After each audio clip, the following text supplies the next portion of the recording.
Assalamualaikum warahmatullahi wabarakatuh. Saya akan menjelaskan tentang negara Mongolia, di mana negara Mongolia merupakan negara yang terkurung di daratan Asia Timur yang menawarkan panorama alam yang mempesona. Mongolia menempati urutan ke-18 sebagai negara terbesar di dunia. Hamparan padang rumput luas, pegunungan yang megah, dan gurun yang tandus mendominasi lanskapnya. Dari total wilayahnya, Mongolia kebanyakan mempunyai wilayah daratan, sedangkan 10.560 km persegi sisanya adalah perairan.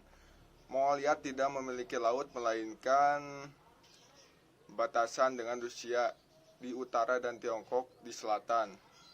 Secara administratif, Mongolia terbagi menjadi 21 provinsi dan satu ibu kota, Ulaanbaatar. Kota Ulaanbaatar, yang berarti pahlawan merah, merupakan kota metropolitan yang ramai dan menjadi pusat ekonomi, politik, dan budaya negara Mongolia. Mongolia sendiri menganut sistem demokrasi parlementer. Presiden bertindak sebagai kepala negara, sedangkan menteri memimpin pemerintahan.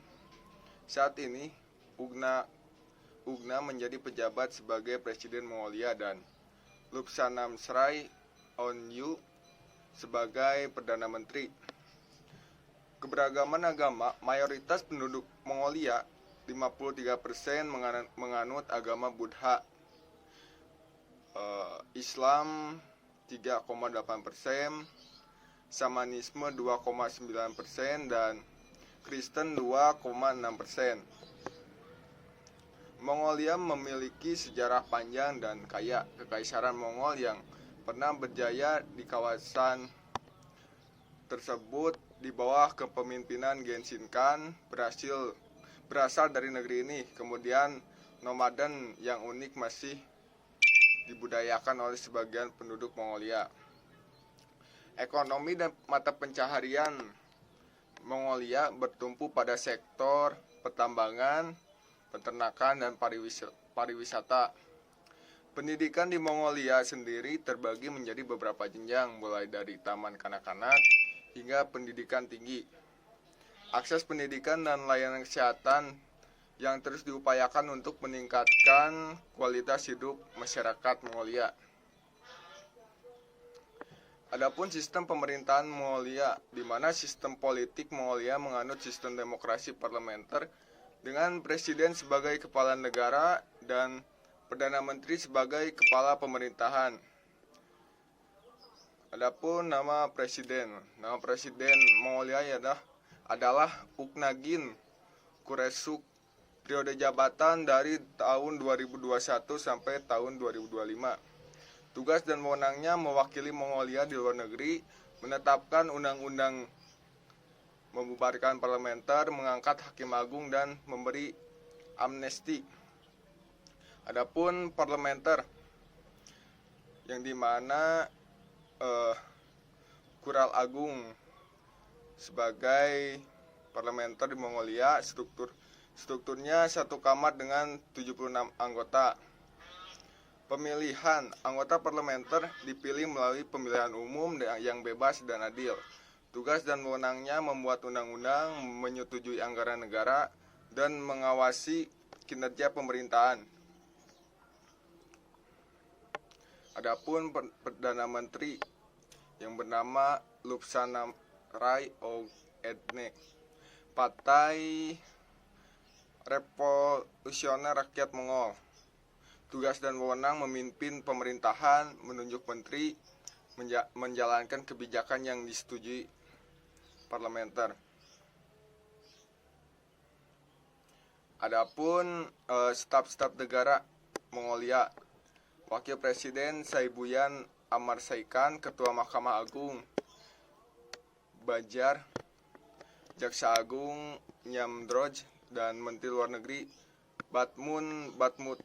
Batumur. Adapun jumlah partai politik di Mongolia itu ada 4 partai politik.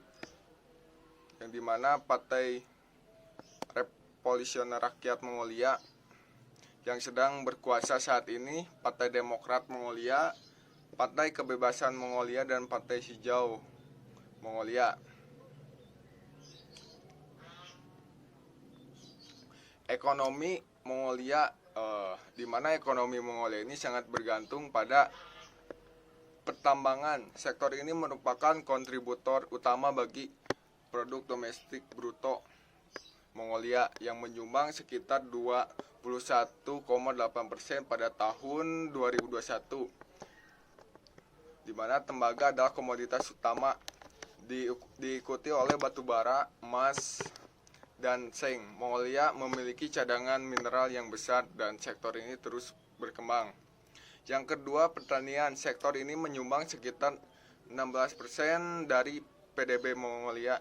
Peternakan non-madan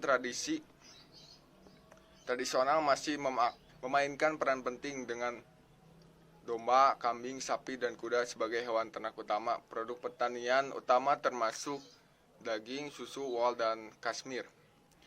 Yang ketiga, Kashmir. Kashmir Mongolia menghasilkan sekitar 1/5 dari Kashmir mentah dunia.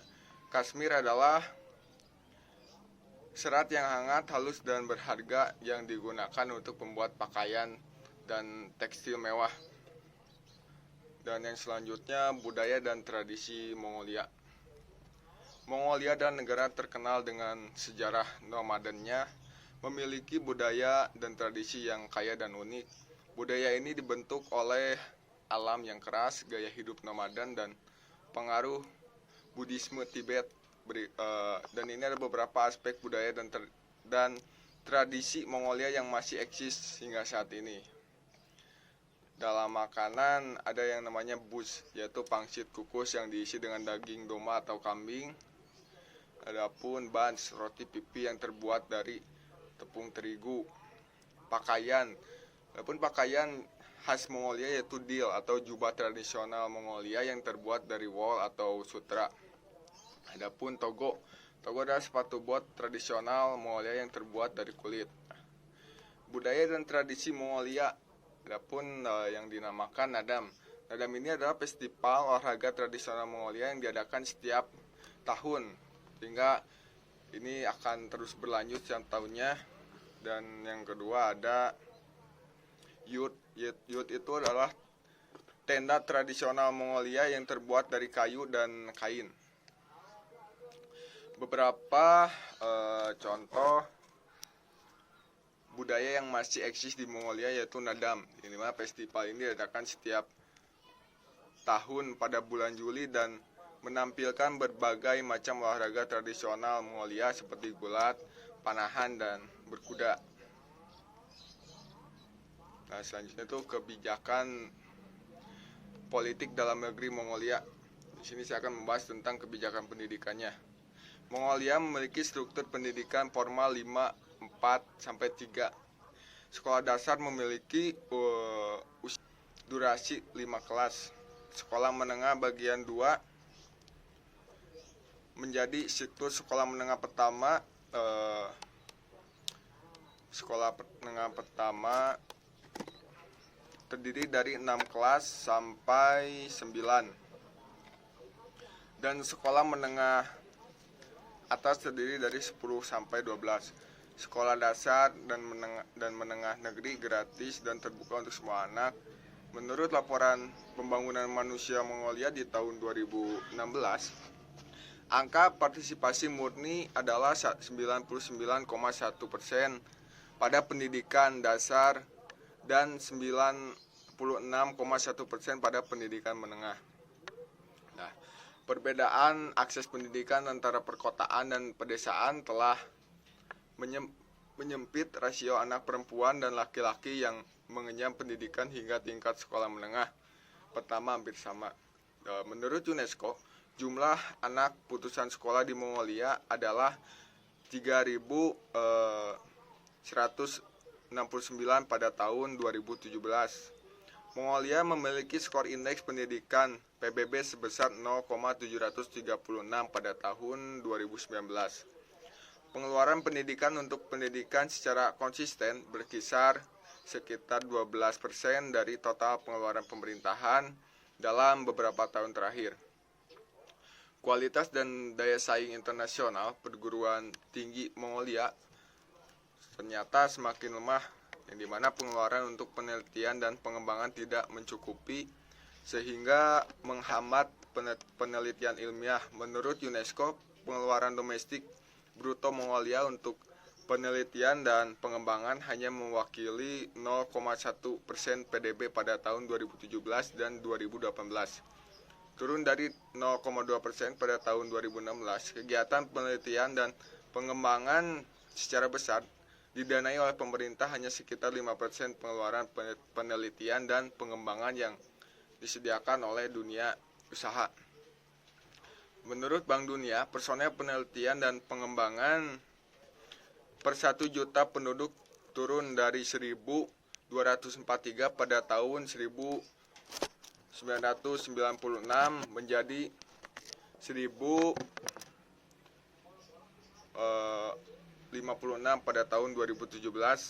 Di antara personel penelitian dan pengembangan, jumlah penelitian dan teknisi inti telah turun dari masing-masing 80% dan 9,7% pada tahun 1998 menjadi 55% dan 7,4% pada tahun 2018.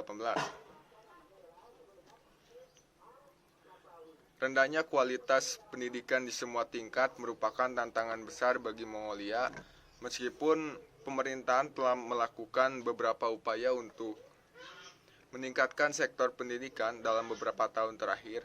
Sektor menengah di pedesaan khususnya mengalami kekurangan guru dan sumber belajar yang berkualifikasi baik. Kebanyakan sekolah negeri penuh sesak dan beroperasi dalam 2 atau bahkan 3 shift. 146 dari 798 sekolah adalah sekolah swasta dengan biaya sekolah tahunan berkisar $1.500 hingga $15.000. Sepanjang antara prestasi belajar sekolah swasta dan negeri serta sekolah di perkotaan dengan pedesaan yang semakin meningkat. Kebijakan pemerintah mengenai pendidikan belum didefinisikan secara jelas atau konsisten sejak pemilu parlemen pada 2016.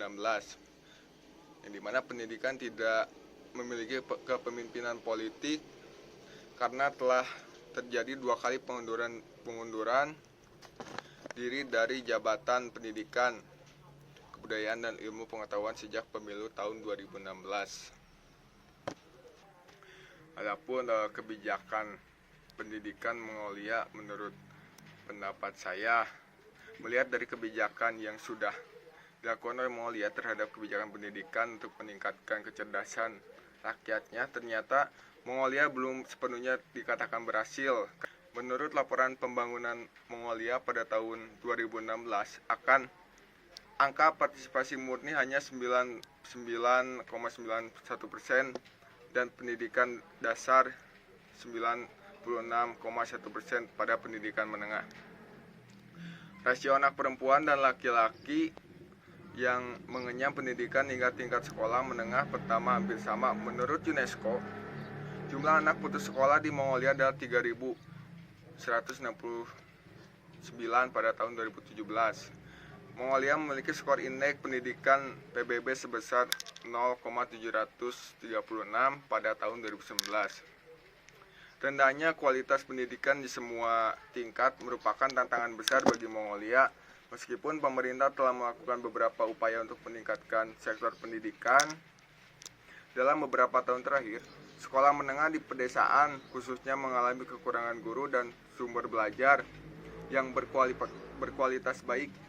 Indeks daya saing global tahun 2019 menempatkan Mongolia pada peringkat 100 dunia dan dalam hal pelatihan kejuruan.